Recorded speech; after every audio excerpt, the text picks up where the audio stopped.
Sometimes we forget why we're here. It's easy to fall off track. These help us remember. These battle scars don't look like they're fading, don't look like they're ever gone away. They ain't never gonna change. These battles. Growing up, I had a dream, something no one else could see. Tell me what it means when your faith is falling beneath your knees and you can't breathe. Everything you see reminds you of what you're not or something you won't be. You gotta take what you're given, that's how we live it. Don't be mad at the system, it's simply how we've existed. I hear a lot of people talking like they politicians and choose to be an accountant because it's safe in a business.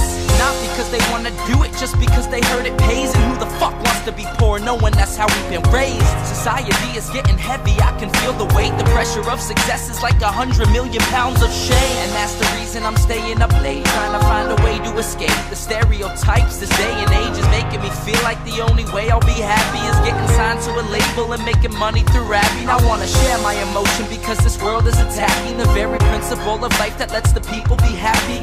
If you don't have a reason to breathe, why even live? These battle scars are impressions of everything that it is.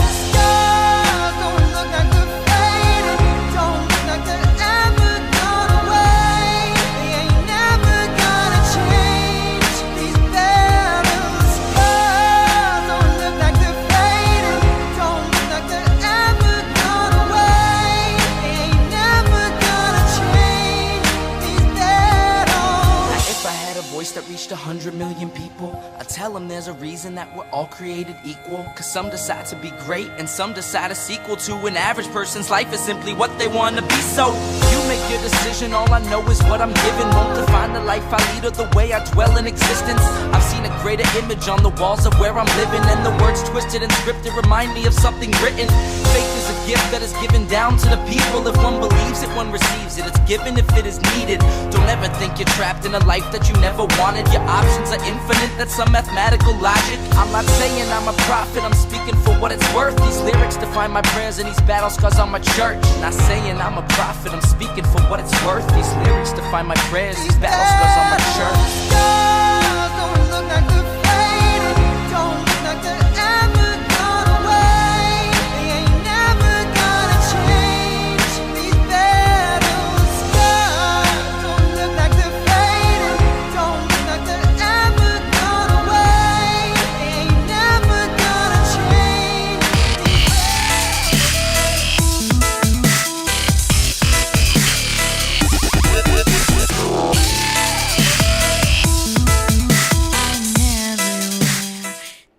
Well, hello everyone. How are you doing? No, Apple, I do not wish to update my computer in the middle of a live stream. Thank you very much. As I said, streams at this time are going to be a little bit farther between till I get past the hump of the Colorado reports that I'm due. I always think I got something on my face. I'm so paranoid. Well, I'm in the final stretch, submitted to the Bylaws Committee in Colorado, our final report. We've got some minor formatting to do on 140 pages. Half of them are appendices, so the actual report is 70 pages, which is long enough. So I decided to get a stream in tonight. Excuse me. Let's get some sangria. And hopefully I'll do one tomorrow, but Monday will be the Colorado board meeting again. I warned you that this was going to be pretty heavy month until about February. But holy cow, the reason I was a little late doing this stream is my eyes were glued to Twitter. Sometimes you find the breaking news on Twitter. You also find people freaking out and speculating and doing all kinds of crazy things. But I would rather see all that and try to filter, through the truth myself rather than, the pap that is served on, mainstream TV as it may be. And hopefully all the alarmism that's going on Twitter is just that, alarmism. But it certainly seems like there's something going on with things getting shot out of the air. Not good. But of course, LP people, just keep bickering with each other because that's important as we might be on the brink of World War III. That's what's important. You get them. Go get that caucus you don't like. But let's do some history, shall we? Sounds like the furnace came on. It really didn't. And it says stream quality lowered. My internet connection must not be good today. But anyway, what we're covering today, and I'm recovering from something. Flu, maybe? I don't know. I mean, it was bad enough that I did take a COVID test to see, because if I'm going to be around people, I took the test more for the benefit of other people. But nope, negative, but I think potentially the flu? Who the heck knows? But I'm not at 100%. But let me pull up here. No, that's Michigan. We don't want to cover Michigan. We've had enough of that. Where is LP News? Here we go. LPs begin ballot status drive. So remember, this is 1975, but I love that picture down there at the bottom. So Oregon Libertarian Party, remember that's back before most of the state parties adopted Libertarian Party of X. They used to be X-Libertarian Party. But let's see what was going on in ballot access screwing us over in 1975. And they are really trying to do it to us in Colorado. We've been blessed with great ballot access, but some ass-mad Republicans, I'll give you an update on that, as it happens, are trying to screw us in Colorado. We have the first hearing this Thursday. It was supposed to be last Thursday, but it got moved. I think because they had to do the economic impact portion of the bill. But I just wanted to show you what the page looks like that we're... Okay, and I'm wondering if anyone... I do see people are watching online. I got my little... I'm watching you like Big Brother, but no comments, which is unusual. So I'm wondering if my comment thing's not working like it was the other night. Let me know. Stick something in comments just so I know it's working. And if you're doing that and I'm just not seeing it, I don't know. Shoot, I can't even say shoot me a private message because my phone is up there. So I guess we will put on the old lady glasses and just get going. So it goes state by state. So we're not, I don't know if I'm going to cover it all in detail, but let's just see. So it says listed is a roundup. Actually, I misunderstood. From that headline, I thought this was going to be all about various ballot access drives, but it seems like this is replacing what used to be called bits and pieces in the LP News. So it's a roundup of news. So it'll be a little bit more interesting than just talking about ballot access drives. Alrighty. Alaska, and that's where they shot over something over the sky. Was it yesterday? Over Alaska. But Alaska 1975. Alaska LPers are already thinking up ways to capitalize on what they learned from the 1974 elections, and one of their numbers, John Ward, is running for the Greater Anchorage Borough Assembly. The state LP convention will take place in April with Roger McBride as a featured speaker. Arizona. Regular meetings of party members in various locations around the state have become a feature of libertarian activity in Arizona. The LP state officers recently met with Bill Sussel, National Executive Committee member. Remember, that is what the LNC used to be called, the National Executive Committee. Arkansas, the state convention took place in late December with new officers and the discovery of more Arkansas libertarians. It just sounds like you're walking around and go, oh, I found another one, though maybe it was like that back then. The LP got coverage in the Little Rock news media. I'm going to circle that because you know me. I go and look up stuff on newspapers.com, and let's see what the Arkansas libertarians were up to. Let's see if I can find any of these news articles that are mentioned. Future plans include efforts on behalf of the Liberty Amendment in the state legislature, a demonstration on national tax Protest Day, and achievement of ballot access. Then California. Libertarians throughout California have been more active than ever. The LP has joined with other groups to suggest... Okay, I'm a terrible person. My mind always goes in the gutter. And I think Anyway, I'll just continue, and I'll keep my juvenile sophomore boy humor to myself. The LP has joined with other groups to suggest that Americans attach tea bags to their tax returns.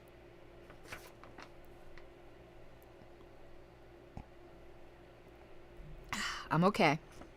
Reminiscent of the Boston Tea Party tax protest. In Santa Cruz, plans are in the making for a strong libertarian candidacy for city council. And the Christmas holiday saw Santa Claus picketing. This is great. The holiday saw Santa Claus picketing the post office in protest of the postal monopoly. Whoever you were, 1975, or 74, I guess, 1974 Christmas season guy, whatever libertarian you were that dressed up as Santa Claus and picketed the post office. Not all heroes wear capes. Some of them wear Santa Claus outfits. That's fantastic. In Palo Alto, oh my goodness, June Jennings is mentioned. June. She was just at our bylaws committee meeting the other night. We had extensive discussions with her. I don't think she watches this channel, but this is amazing. So in Palo Alto, Libertarian June Jennings is running for school board. And in Santa Barbara, 3 libertarians, including Reason Magazine editor Len Kinsky, are running hard for school board posts and have received good media coverage. The state convention in February will have Murray Rothbard, land use expert Bernard Segan, tax resistor Carl Bray, and Roger McBride as speakers. National Director Ned Hutchinson will be on hand to launch the state LP's petition drive to obtain ballot status. Colorado. Yay. And interesting, I'm learning something here. I like tracking the newsletters that state parties have had over the years. And almost every state party has had a newsletter called X Liberty. So New York Liberty, Colorado Liberty, Alabama Liberty, Georgia Liberty, Texas Liberty. Get it? Nearly everyone has. Colorado, we haven't had that many different names of newsletters. The longest running one, and hello, Shadow Warden, and the longest running one was Colorado Liberty. We still do that one occasionally. We haven't done a paper newsletter in a while. I'm a big fan of paper newsletters. But the one right before that was called the Clipboard, and the reason it was called that is because we used to be the Colorado Libertarian Party, so the CLP, so it was CLP board, But this is talking about maybe the first Colorado newsletter, and it says the state LP newsletter, the Colorado Libertarian. Now I want to go look that up on LPedia because this interests me, and that in doing this show I like to range around and just whatever strikes my fantasy. So I'm looking up Colorado Libertarian newsletter.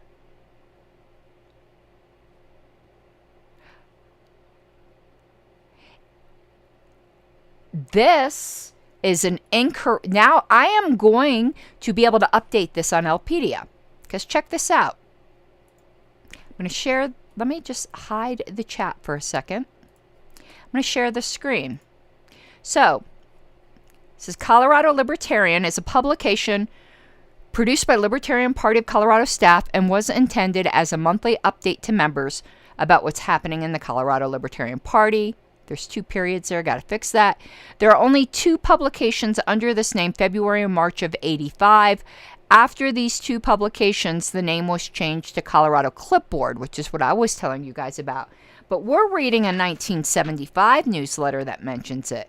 So there weren't just ones in 85. Those are just the ones we knew about when we wrote this article.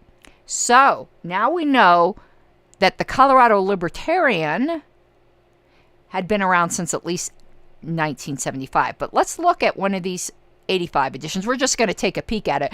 Holy old-fashioned typewriter, Batman. But look.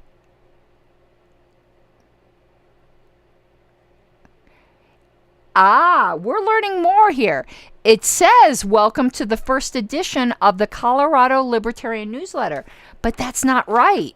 In 1985, they're claiming it was the first edition, but we know here from LP News that there was one in 75.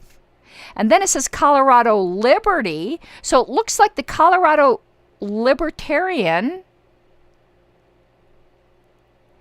is something different from Colorado Liberty. It says Colorado Liberty has become a quarterly tabloid, and this newsletter is a monthly update. So this article needs to be changed. Maybe. But that's interesting. Let's look at the March one. So they only did it twice. Conventions, conventions, conventions. I wonder... Okay. I just don't think that came off the way they intended it. Happiness is a warm libertarian? I feel attacked.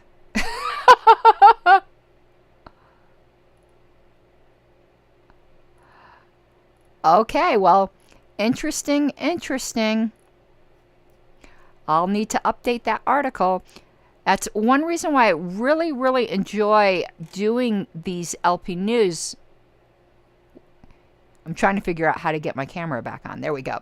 Because I get to update history by reading it. You're like, oh, that fills in a blank. Sorry, I am going to concentrate always a little bit on Colorado. I'm biased. So let's continue, though, because I kind of stopped. The LP newsletter, the Colorado Libertarian, is a good-looking publication. Hey, publication, look at you looking good. That keeps the information flowing. The major activities center around the perennial problem of fundraising with a bake sale in the offing. Oh, so JJ says happiness is a warm puppy was a saying at that time. Okay, well, maybe it needed like some historical context, because just saying happiness is a warm libertarian sounds kind of like white van, windowless white van, I don't know. It just kind of creeped me out a little. Maybe it's just me, but it went, I didn't like that. It made me feel weird.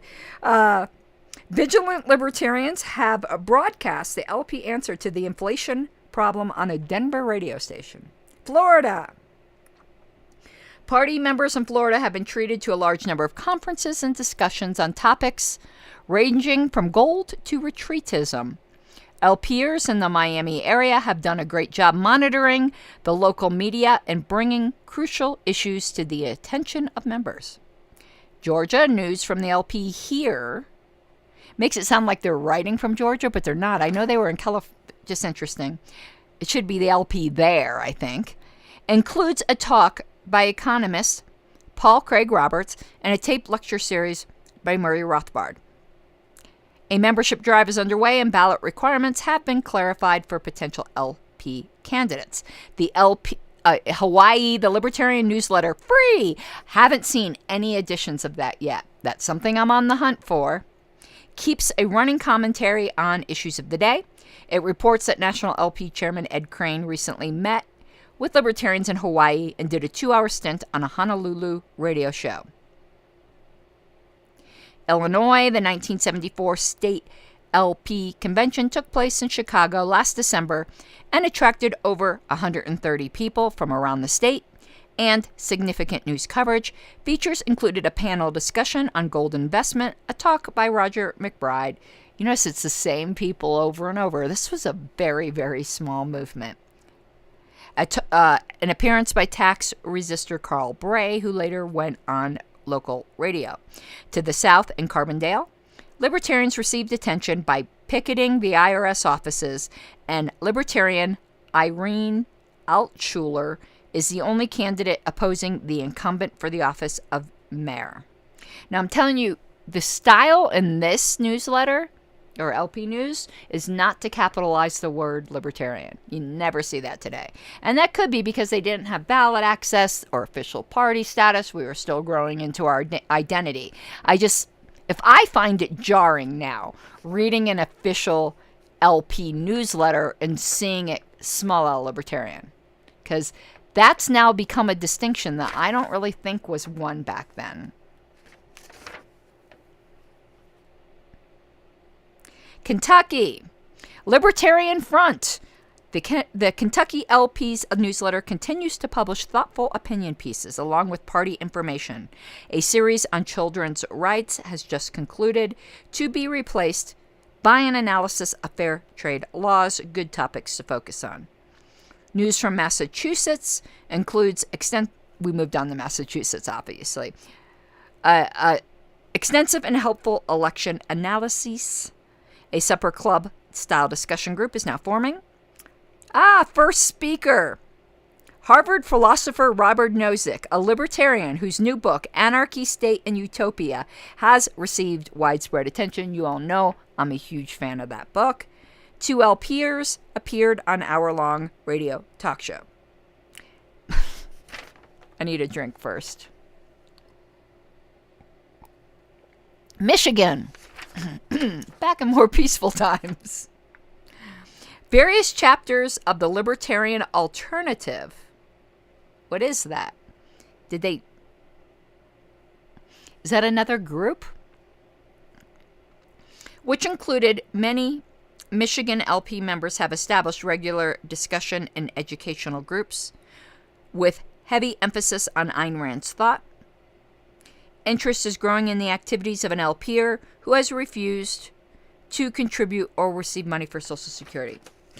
By the way, I know this is kind of bringing into the present, but just an FYI, because I know some people have mentioned this in connection with whatever issues are going on in Michigan. No, the Michigan Libertarian Party did not pre-exist the National Party. I think we kind of see this here. And I do know the official affiliation date. Ironically, it's the same date as New Mexico, November 25th, 1972.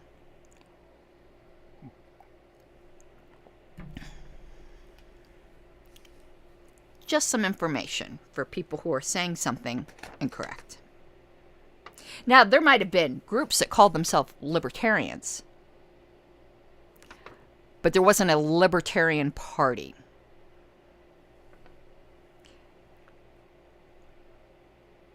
And one thing that's really interesting is during this time, there was a lot of heavy objectivist influence in the people who were part of the early LP. Ayn Rand did not like the word libertarian. And anyway, just some stuff to throw out there. Minnesota, LP members carefully set up extensive schedule of radio appearances in the Twin Cities area for Roger McBride. When he came to Minnesota last December, McBride talked on stations in St. Paul, Minneapolis, Bloomington, Shakopee, and New Brighton before proceeding to LP dinner in Edina. New Jersey. The 3rd annual New Jersey LP convention took place on February 8th in East Brunswick with LP National Executive Committee member Leland Schubert, economist Alan Reynolds, and the ubiquitous Roger McBride as speakers. Recent topics of discussion for libertarians have included post-election analysis based on the campaigns of Bob Steiner and Tom Palvin. There's something I want to look up. It might be something for discussion. I just want to, when I get these ideas in my head, I want to explore them. So entertain yourselves for a moment while I do a quick LPedia search.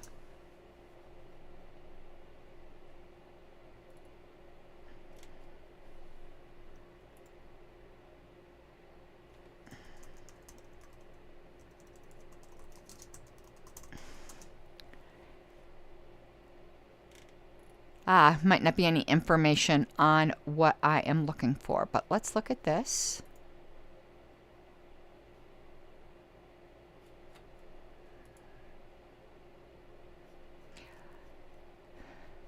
Looks like the first documented convention we have for Michigan is 1973. That doesn't mean it was their first convention.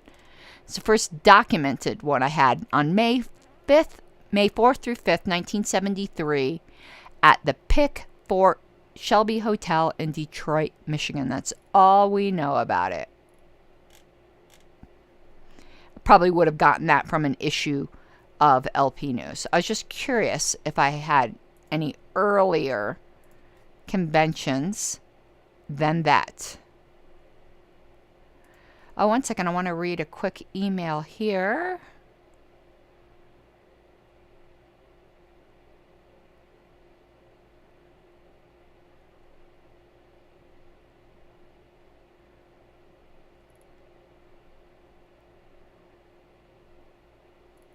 Okay, let's go back. Okay, when I see an unopened email, I've got to go to it.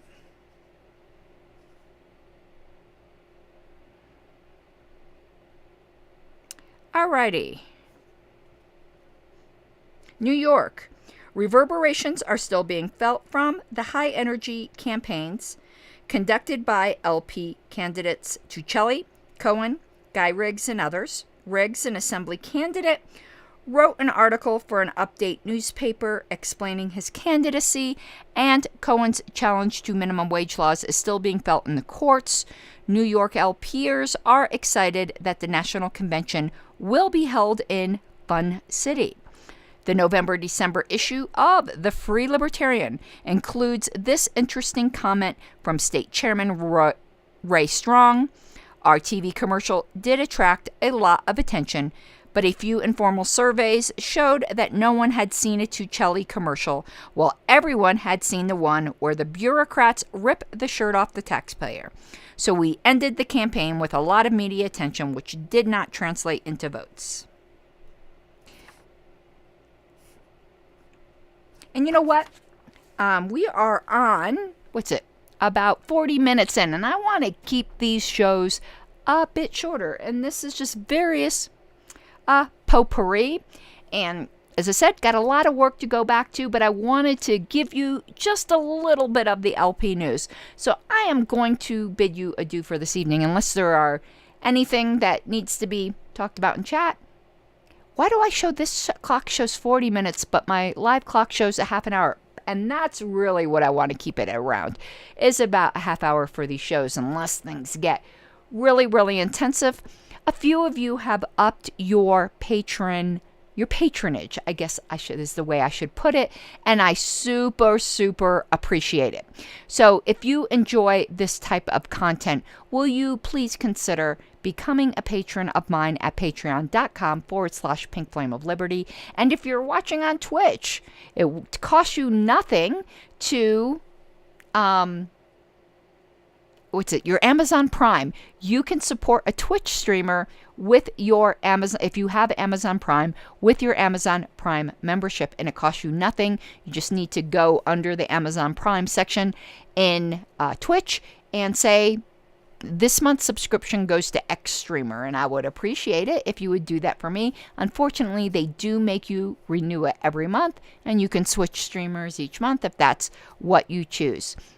Daniel, I can't speak for the entire LP as to whether or not they miss Vermin Supreme or not. He said some extremely unkind things. Don't want to say anything bad about anyone. All I can say is that, if you're going to cause drama and ruckus and that sort of thing, Not so sure that's something that we need, but he's a brilliant political satirist, and I wish him well in everything in his future. All right, y'all, have a good night, and hopefully I will talk to you tomorrow. Thank you.